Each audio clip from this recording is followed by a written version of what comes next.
Check the description for the following discount codes. So, some good and exciting news from the guys at Sim Racing Studio. Some of you will have bought their shake kits after seeing my reviews and setup guides in the past. So we've got an update for you, and also there is a exciting new product that's due to be released later this year, end of the summer, beginning of fall 2021, and that is a seatbelt tensioner system, obviously designed to simulate the feeling of seatbelts pulling you back or holding you in your seat as you brake and perhaps as you corner as well. Now, this is still in development at the moment. I have seen a couple of sort of computer generated images of how it's going to look and how it's going to work, and it looks really quite promising. There's no pricing or anything yet, but it is due out, as I say, later this year, and I will obviously be getting one in for review, and I look forward to that, because one of the issues with simulating what happens when you brake in real life is, at the moment, motion platforms tend to just tilt you forwards or slide you forwards, which is kind of counterintuitive to what actually happens in real life. In fact, I mentioned this in a video I did about the Yaw 2 a little while ago. So in real life, you're traveling forward at a set speed. When you apply the brakes, the car wants to slow down, or it does slow down, and hold you back. Your body's still trying to move forward. You feel the seat belts or your harnesses pull tight against you and hold you back. So that's what these seatbelt not pre-tensioners, that's what we have in actual cars. This seatbelt tensioner system will actually do, again, based on the telemetry from the sims that we're using. So we're going to get that, some people put bungee cords and stuff on the back of their harnesses with existing motion setups. I've tried that, and in spite of what other YouTubers say about how great it is, I really didn't think it was that good. I mean, everyone's entitled to their own opinion. But for me, I didn't really think much to it. But this, because it's actually motor controlled and is going to be able to apply precise calculated tension rather than just a bungee cord which applies as much tension as it applies, and it will get a bit more the more the seat moves. We'll actually be able to tune this setup to feel exactly how we want it to feel. So I'm quite excited about that. But aside from that, I just want to briefly go through the new features that have been added to the Sim Racing Studio software, specifically for you guys with the shake kit. So let's get some screen capture on the go here. Yeah, so you load up your Sim Racing Studio software, which is what is sat in front of me here, and you go down to the Shake tab on the left-hand side here.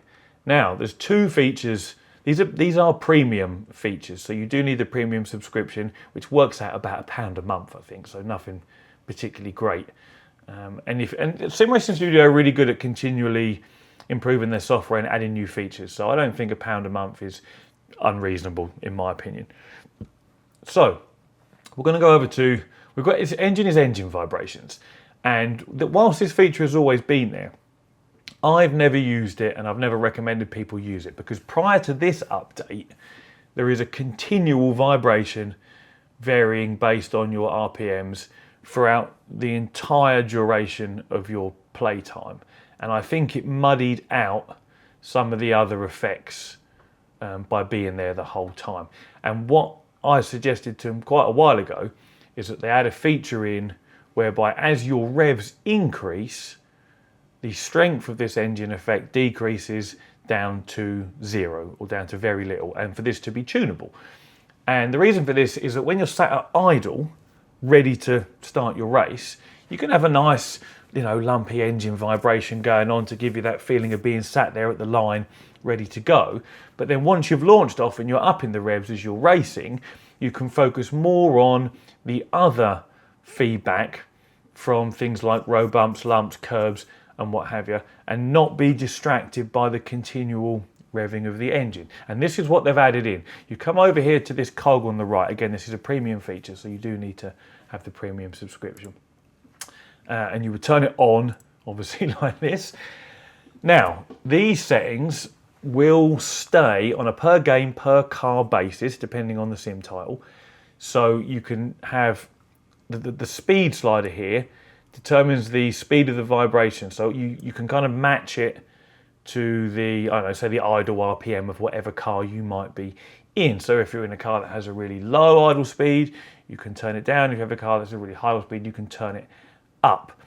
And as I say, it remembers this on a per game, per car basis. You've then got your fade off and cut off slider. This is one slider, but there are two sliders within the one slider. So the fade off, this is a percentage bar as well. So up here is 100%, down here is 0%, or yeah, 0%. And this is of your RPM range, maximum RPM range. So let's say if I set that at 50%, the fade off, so the first one is the fade off, that means that 50% of the RPM range of the vehicle we're in, it will start to fade the volume of this effect down. You then use your cut-off slider to determine at which point it actually fully shuts off. So if we had it at 100%, like it was in the beginning, which I now can't get my slider to, it's sitting at 99 for whatever reason. Oh, there we go, 100. So it will now fade down from 50, it will begin to fade the volume down to 100. So by the time you got to your max RPM, this effect will be completely muted. Now for me, personally, I would have this probably start fading, I don't know, maybe 35%, and then I would want it fully cut off by about 50 to 60%. Because for me, most of the time we're up high in the revs when we're racing in whatever sim title it might be, because that's usually where the power is in any given car. So once we're beyond 35 to 50% of our RPM range, this is where we're going to be. That's when I want this to be silent, and for me to be able to focus on the other physical cues I'm getting from the shake kit about what the road is doing, things like traction loss effects and stuff like that. So that's roughly how I would have it. But again, this is entirely down to you, and you can set it wherever you want. But that is how it works. So then the other thing they have added, again, it says premium shakers config here, so if you didn't have a premium license, you wouldn't be able to do it. In fact, this little box wouldn't even pop up, I don't think. I think it gives you a warning saying you need the premium license. So this is literally like a high pass filter, although I think, weirdly, in their description, they actually call it, well, they call it a low frequency filter. But in reality, if we're talking in audio terms, it is a high pass filter, because what it actually does is the lower you put, I'm assuming this is in megahertz, in hertz, sorry, I haven't actually checked. So I'm assuming it's in hertz, which means you could set your crossover frequency at, say, 100 hertz, if I could get it on exactly 100 hertz. And so whatever your chosen effect is, which one did we just go on? Impacts, for example. You will only get the frequency of the bass that goes to that tactile transducer will be no greater than 100 hertz. Now, the reality is, a low thud will probably be somewhere in the region of 50 to 60 hertz, something like that. So you can set this crossover frequency now, and then in addition to that, you can actually bump the strength of it up or down as well, specifically at this frequency. Now, prior to that, you would just have your main slider here, which you do still have, because this one, from memory, and I haven't checked recently, this one is like it sort of amplifies or increases the sensitivity or decreases the sensitivity based on the telemetry that's coming from the game, whereas the one in here is almost like a volume slider, you might say. So that's what's been added recently, those two features specifically. Give you a chance to have a little play around with those. And as I say, don't forget also, good point here, to click save before you either change to a different sim title or before you exit the software.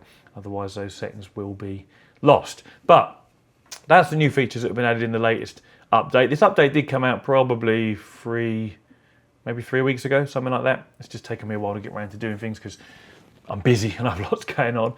But yeah, hopefully that's explained sort of how those new features work, and also a little teaser there about the seatbelt tensioner system that will be coming later this year. So I look forward to getting that and having a play and sharing my experiences with all you guys as well. So as always, thank you very much for watching, and take it easy.